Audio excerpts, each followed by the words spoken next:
پیارے بچوں، السلام علیکم۔ کیسے ہیں آپ سب؟ امید ہے کہ آپ سب خیر و عافیت سے ہوں گے۔ باب چہارم، سبق نمبر 4، استاد کا ادب و احترام۔ آج ہم اس کی پڑھائی کریں گے۔ تعلیم دینے والے اور علم سکھانے والے کو استاد کہتے ہیں۔ اسلام میں استاد کا مقام بہت بلند ہے۔ ماں باپ کی طرح استاد بھی ہماری تربیت کرتے ہیں، ہمیں تعلیم دیتے ہیں، ہمیں اچھائی اور برائی میں تمیز سکھاتے ہیں اور اچھا انسان بناتے ہیں۔ اس لیے ماں باپ کی طرح استاد کا ادب و احترام بھی بہت ضروری ہے۔ استاد کو روحانی باپ بھی کہا جاتا ہے۔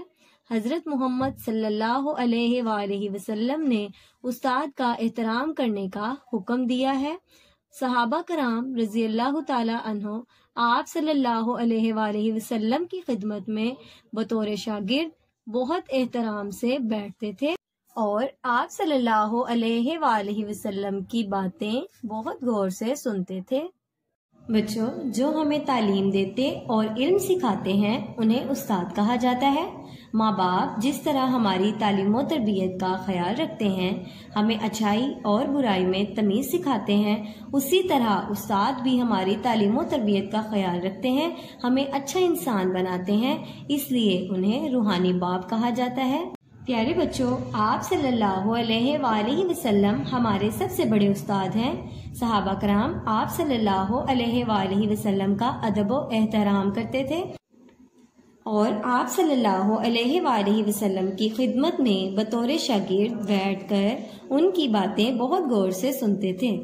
ہمیں اپنے استاد کا ادب و احترام کرنا چاہیے، ان کو ادب سے سلام کرنا چاہیے، ان کا مذاق نہیں اڑانا چاہیے، ان کی بہت عزت کرنی چاہیے۔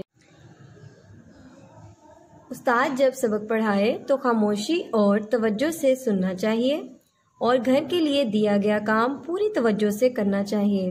استاد کو شکایت کا موقع نہیں دینا چاہیے، استاد کی ہدایات پر عمل کرنا چاہیے، استاد سے بدتمیزی نہیں کرنی چاہیے، ان کا ذکر بڑے ادب و احترام سے کرنا چاہیے۔